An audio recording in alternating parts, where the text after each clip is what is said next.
Hey Aries, and welcome to your tarot love reading. And Aries, how have you been doing lately? Well, I've been asking because of your first card out. Traditionally, this is the Knight of Pentacles. But what I'm really seeing here is lessons to be learned. That's kind of a driving factor in your life right now, Aries. It's trying to figure out what lesson you need to learn in your own life. Why I say that because the wreath that's wrapped around the horse's head, and the bridle is engaged in the wreath too, is that all these lessons that you're learning, because the wreath wraps around the world card. The world card is, the world card embraces everything. And the world card is all about the lessons too. We don't empower ourselves with all of the outcome elements unless we have learned our lessons. Because that's what empowers us, is the lessons that we have learned from the experiences that we do have here. Yet you, Aries, one of your biggest challenges is ego, because the power within you is so strong that you think one thing you naturally do, Aries, is attract people into your life. Because of that natural high vibe frequency they have within you.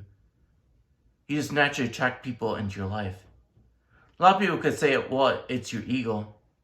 But I also like to challenge that and say, it's just the natural frequency of energy you naturally resonate in. You naturally resonate at a higher frequency to begin with. Now mind you, when you start getting all that attention, it can feed your ego.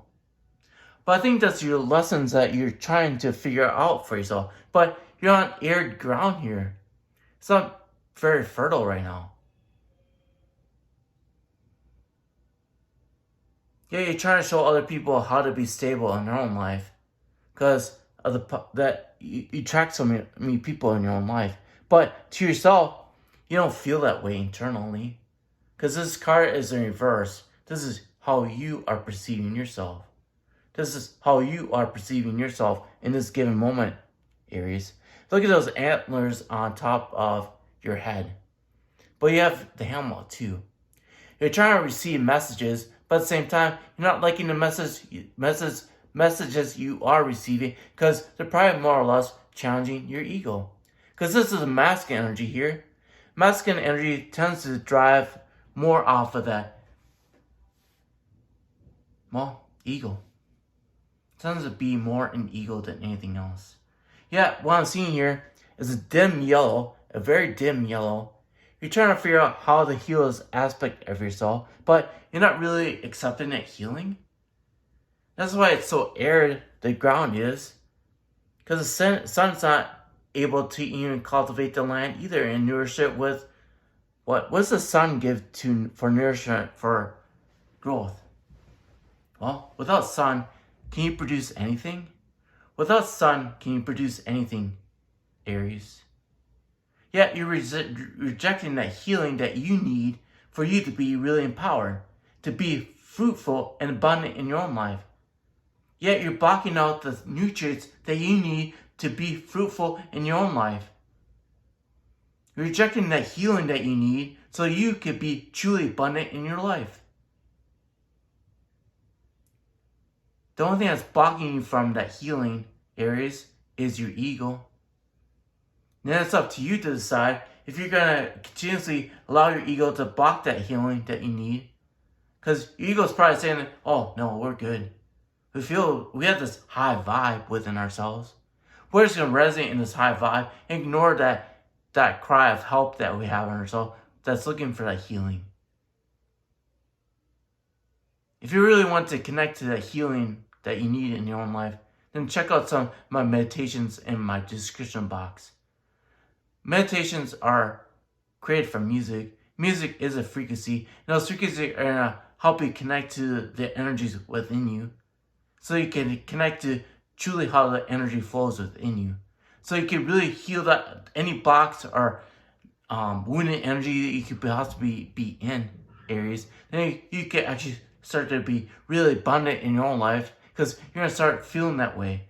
Instead of trying to project out there that you have it all figured out, you can actually start feeling that way for yourself. But it's going to take true healing for yourself, Aries. You can't fake this till you make it. Because right now, you're trying to fake it till you make it. Because you're basing your value from ego's perspective. And your ego is trying to project that, we're good. We got everything figured out. But really, you're not feeling that way. You're not feeling that way. There's no abundance here. It's very arid. So internally, you're not feeling that way. But outwardly, you can project that. Your ego's trying to project that you got it all figured out. Stop being that more that masculine, or you're trying to be like, I got power. I'm not lacking. So then it's really up to you, Aries, if you want to surrender your ego so you can get that healing or not. That's a choice you have to make for yourself. No one else could do that for you but you. With that being said, I'm going to draw a mystic heart card for you. That's created by Sasha. To get just a message. Rains and pours. Rains and pours. What kind of emotions are those when it rains and pours, Aries? Sorrow, pain, agony. That's just mirroring that healing that you need to take place in your own life. That's going to be those things that you're suffering from. That's keeping you from really stepping into true power. Your ego project that you're in your power, but internally you don't feel that way. Because internally, you have that sorrow. Those things, those wounds that are crying out for your attention. So it's up to you if you want to surrender your ego now so that you can heal those things that are keeping you from stepping into true power. That's really up to you, Aries, if you want to, how you want to live your life. How do you want to live your life, Aries? Do you really want to be in your true power or not? Or do you want to suffer? That's up to you. Well, Aries, I love you a lot, and I'll talk to you later. Bye.